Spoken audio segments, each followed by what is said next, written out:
Hello everyone and welcome to the channel. For this tutorial, I'm going to go over the group by clause in SQL.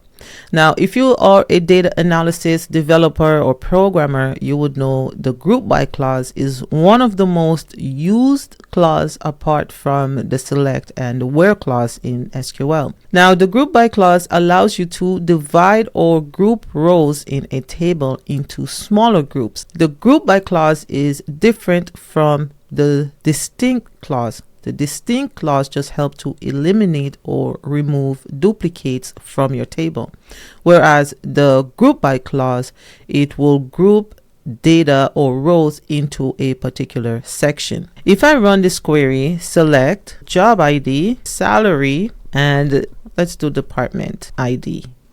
And I'm going to grab that data from the employees table. Okay, so if I run this query, I would get back this result. Now, what happened if I want to see which department or which job ID have the highest salary? Now, to do that, I would need an aggregate functions. And aggregate functions in SQL are min, max, average, sum, count, and so on. So if I want to see the max or the highest paying salary, I would use the max function. Or if you want to see the lowest paid salary, you can use the mean function. If you want to see the average, you can use the av function, right? So if I run this query, okay, I would get back some type of error complaining about the group function. So the error is saying not a single group function. So that means that the system is complaining about the grouping rules. So you have to use the group by clause together with an aggregate function. And as I said previously, aggregate functions are mean, max, average, count, and sum. Now, I'm going to add the group by clause. So I'm going to say group by, and if I use the aggregate function in the group by clause, so if I copy this, group by max salary, this is going to still give me an error. So if I run this query, I'm still going to get an error. And the error is saying group function is not allowed here. So in SQL, you cannot use columns that has an aggregate function on it in the group by clause. That's one of the rules in SQL when it comes to group by. You have to use the columns that does not have an aggregate functions on it. So in this case, job ID and department ID does not have any aggregate function, so I can put it in the group by clause. So I can come here and say group by job ID. Now if I run this query, I will still get an error. So I'm going to run it again, and it's saying not a group by expression. So it's complaining about the columns that I have in the group by clause. Another rule when it comes to using the group by clause is that any columns that does not have an aggregate function, you must list the columns in the group by clause. So job ID does not have any aggregate function, and so does department. So I have to add the department ID in the group by clause as well. Now, if I run this query, you can see that the query runs fine. These are the highest paid salary for each job ID. So that's the rule of the group by clause. Any column that does not have the aggregate functions on it needs to be in the group by clause. And in this case is job ID and department ID. However, it's not mandatory to use columns that is available in the select clause to be in the group by clause. Now let me explain what I mean. In the select clause, I have job ID, max salary, and department ID. Now if I remove department ID, the query will still run. It's not mandatory for me to put the columns that is inside of the select statement. I can use any columns in the table that is eligible for grouping.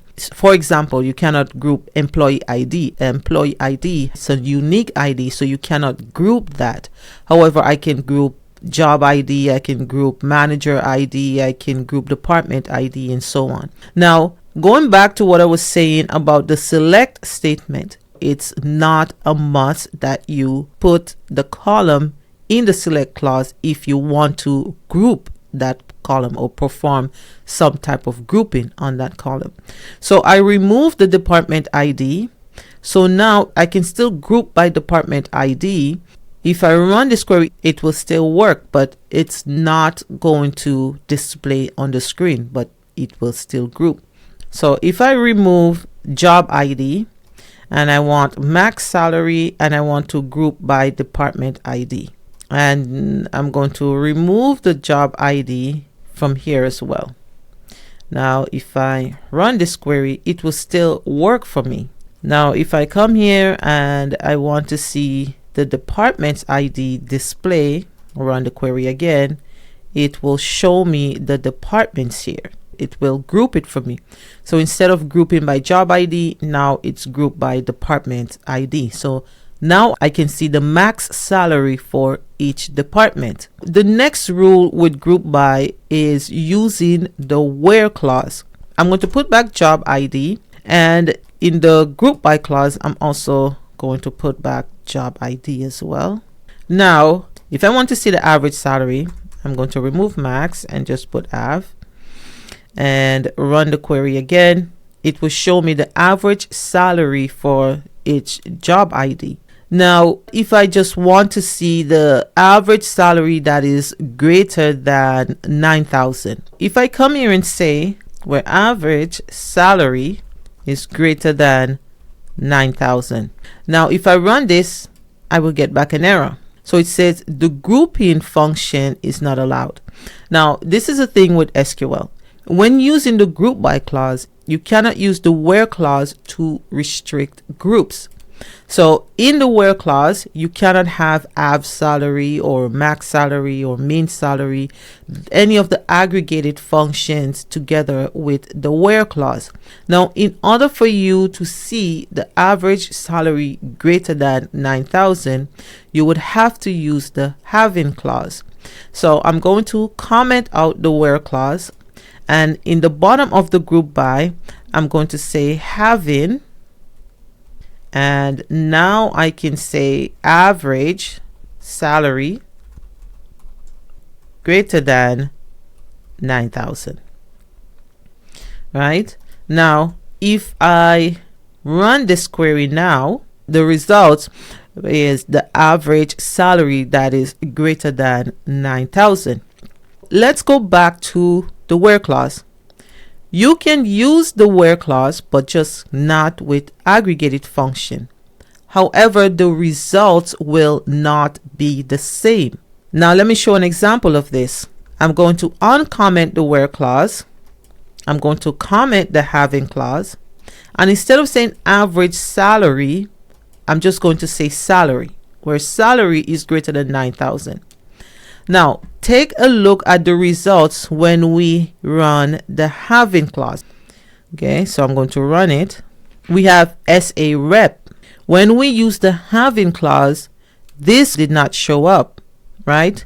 So if I put back the having clause again and I comment out the where clause, I'm going to remove the semicolon so the system know that the having is the last statement.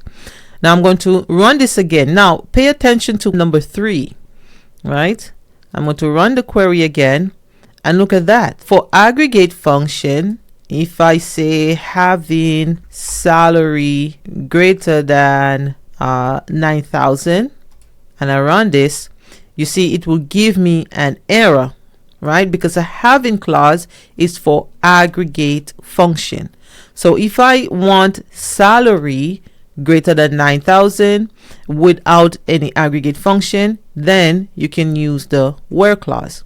Okay, so if I comment this run it again, I get back my answer. So those are just some little rules in SQL when it comes to grouping data or grouping rows in a table. So remember, so when you're using any type of aggregate functions like average, min, max, sum, you have to use the group by clause. If you want to have any restrictions on the data, for example, having average salary greater than 10,000 or 12,000, you must use the having clause. You cannot use aggregate functions in the where clause. That will raise an error. So these are some of the things that I wanted to go over with the group by clause in SQL. If you did learn anything from this video, please don't forget like, subscribe, and share the video, and I will see you in the next tutorial.